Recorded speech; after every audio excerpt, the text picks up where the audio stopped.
Alright guys, you guys are going to learn about section 6.2 today, properties of parallelograms. Now, parallelograms are a four-sided shape. We're going to be focusing on four-sided shapes throughout this chapter. The first part of the word parallelogram is the word parallel, which if you guys remember from chapter 3, it's two lines that do not cross each other. A parallelogram is a quadrilateral with two pairs of parallel sides. So if you guys look at this picture, I have a four-sided shape and the opposite parallel sides are shown here. Now do keep in mind, and let's add this to our word, it is opposite sides. Okay?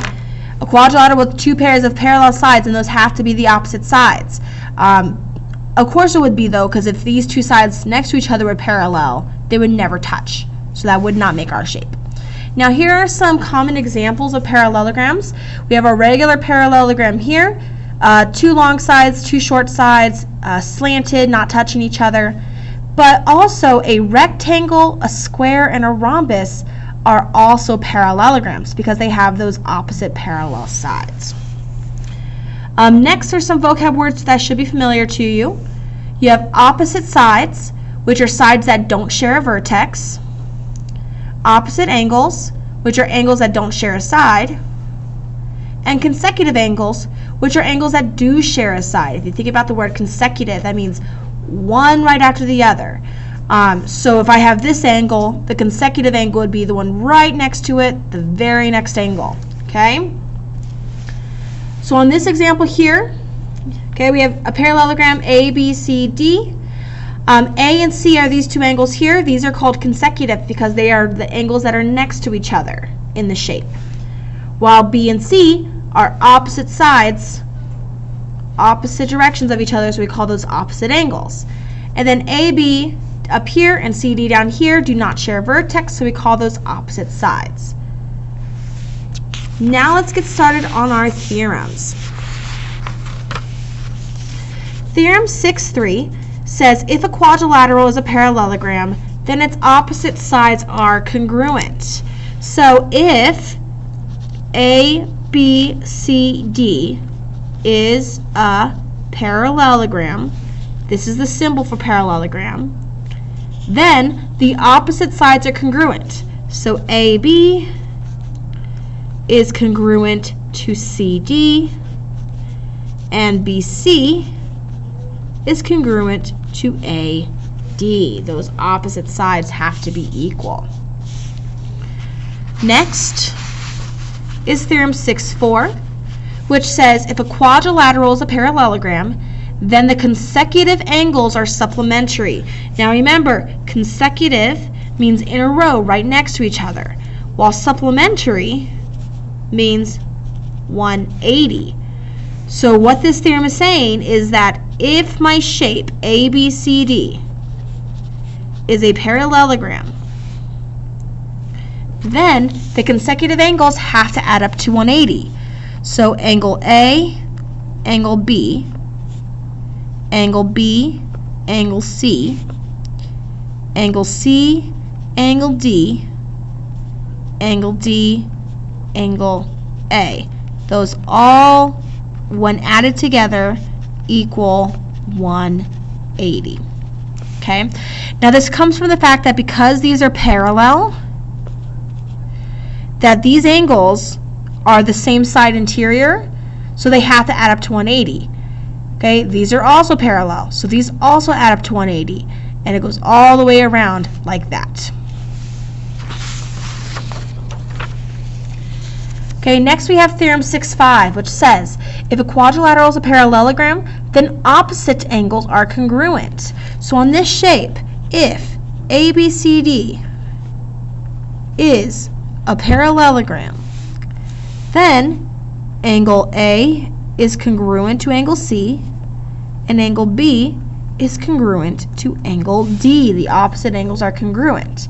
Okay, again, this makes sense because if these added up to 180 and these added up to 180, and they both have angle A, then that means that these two have to be the same. That's our supplementary theorem. Next, Theorem 6.6 says, if a quadrilateral is a parallelogram, then the diagonals bisect each other. Now remember, the word bisect means to cut in half. So if this shape, ABCD, is a parallelogram, then this point E is the midpoint of both diagonals. It means that BE is congruent to ED, and AE is congruent to EC. Now do keep in mind, that does not mean that this entire diagonal AC is equal to this entire diagonal BD. We don't know that. We just know that this point where they cross cuts the diagonals in half. So this half equals this half equals this. Okay? We do not know the relationship between the entire diagonals themselves. Okay? Now those are our four main theorems for parallelograms on their own. Keep in mind that all of those traits happen if it's a parallelogram. If we don't know it's a parallelogram, then we don't know if those are true. Our last theorem is related to parallel lines, related to parallelograms a little bit. It says, if three or more parallel lines cut off a congruent segment on a transversal, they cut off congruent segments on every transversal. Now what this is saying is that if I have these three sets of parallel lines, if I have AB is parallel to CD is parallel to EF, and I have that this and this are congruent, that AC is congruent to CE. Because these parallel lines are placed in a way that cuts this segment into two equal pieces, this transversal is also cut into two equal pieces. So BD would be congruent to DF. If you think about what this means, okay? This line is slanted. It's not parallel to this one over here. But because these lines will never get closer to each other and they're equally spaced apart, that means they're going to be equally spaced apart over here as well. Okay? So if it's equal on one side, it's going to be equal on the other side to the individual pieces. Again, this is not equal to this. These are equal on the same side. Now we're going to go ahead and get started with our examples. Starting off with problem 1. What is the measure of angle R in parallelogram RSTU? Now do keep in mind, they tell you it's a parallelogram, which means that all those theorems we learned today we can use. Now angle R is right here. So if you look at angle S and angle R, those are consecutive angles. And we just learned that consecutive angles are supplementary. So angle R plus angle S have to be 180. And if I know angle S is 71, I'm going to subtract 71 from 180 to give me 109. Angle R has to be congruent to 109 degrees. Sorry, not congruent, equal, because this is a measure. All right, let's go ahead and move on to the last page of notes. Question 2, find the value of x in the parallelogram ABCD. Then find the measure of angle A. So the two things that they are given us with that have x, angles B and D, these are opposite angles, which means that they have to be congruent. So I'm going to set them equal. Again, we're only setting these equal because B and D are opposite angles. If they were consecutive, we would not set them equal. We'd add them together to get 180. All right, from here we're going to solve for x. I know you guys are very good at this. So we will just add x to both sides. 2x plus 15 equals 35. Subtract 15 from both sides. 2x equals 20. Divide by 2. Oh, sorry, crap, that's 135. Excuse me. This will give me 120, which means x equals 60. I apologize about the mistake. This was 135. Okay, so when I subtracted 135, we got from 15, we got 120. All right, everyone good about where I messed up there? All right, so now we have x equals 60. Now they also want us to find angle A. They want us to figure out what this measure is here. Okay, now we don't have a value to plug in for A. All we have values to plug in for are B and D. So I'm going to go ahead, let's plug this back in, figure out what angle B is. 60 plus 15, so angle B is 75. And if this angle is 75, angle A has to be supplementary to it. So if I do 180 minus 75, like we did in the previous problem, that means that angle A has to be 105. So I solved for x, I plugged it back in to get angle B, and then I subtracted it from 180 to get angle A. All right, next problem. Number 3, given ABCD and NMLB, explain why angle M is equal to angle D. So you have two parallelograms here. That much is known for sure. Now they want us to prove that angles M and D are congruent. So we need to think about what angles are congruent on a parallelogram.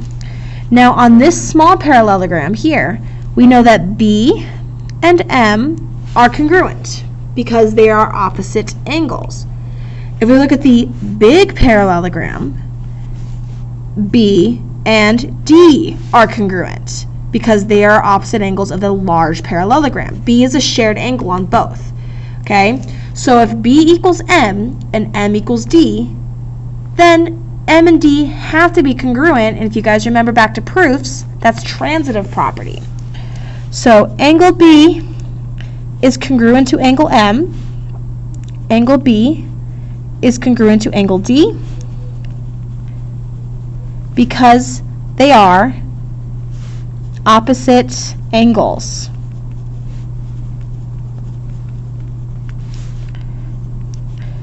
So by transitive property, or even substitution property, angle M has to equal angle D. So this question is kind of coming back to proofs a little bit, but in a way that you don't have to write a two-column proof. You can just explain your thinking with words and reasoning. Moving on to 4. Solve a system of linear equations to find the values of A and B in the parallelogram. What are H, J, and I, K? So if you guys remember from Algebra 1, we're going to solve a system of linear equations. That's when you have two equations that use the same variables. So if you look here, they've given us the diagonals.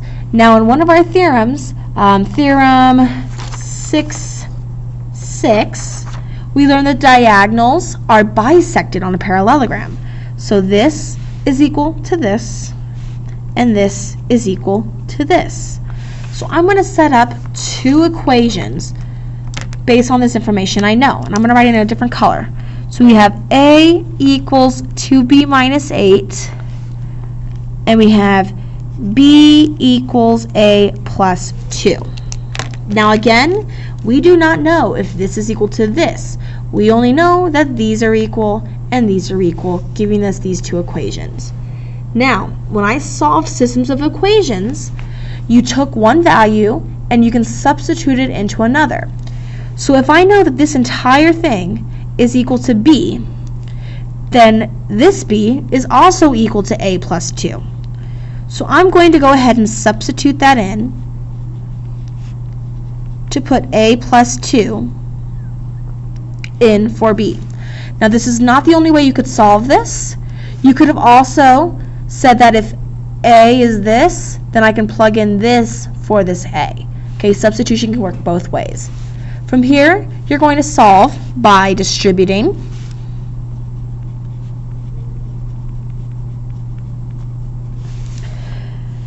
Getting your A's on one side, combining your like terms, and then I'll divide both sides by -1 to get a positive A. So A is 4. Now if I know A is 4, to find B, I want to take this, I want to plug it back into one of these equations. Now it does not matter what, I will choose the second one to do though. So B will equal 4 plus 2, so B is 6. So now I have my A is 4 and my B is 6. They also want us to find HJ and IK. This is HJ, this is IK. Okay, now based on the information we just found that A was 4 and that B was 6. And that because these are bisected, this is equal to this and this is equal to this.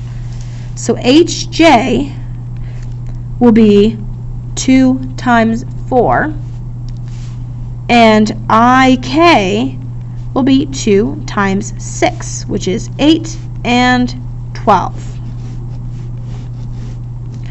Again, because this is the same as this, and this is the same as this, so I can just double it. Last question uses the very last theorem. It says in this figure, RW is parallel to SV, and SV is parallel to TU. Now, by previous theorems, we know these are all parallel to each other. Okay? It also says RS equals ST equals 5. So those are both 5. And WV equals 7. What is WU? Now, by that last theorem, we know that because these are cut into equal pieces, that these are going to be cut into equal pieces. So if this is 7, this also has to be 7. So to find the entire length, I will just do 7 plus 7, which is 14 units. All right, guys, that's all I have for you today. As soon as you feel ready, go ahead and start your homework, which is going to be a Math Excel for your honors class, and the bookwork on page 363, numbers 1 through 12 and 14 through 24. We will go over and review these notes tomorrow, so do what you can today.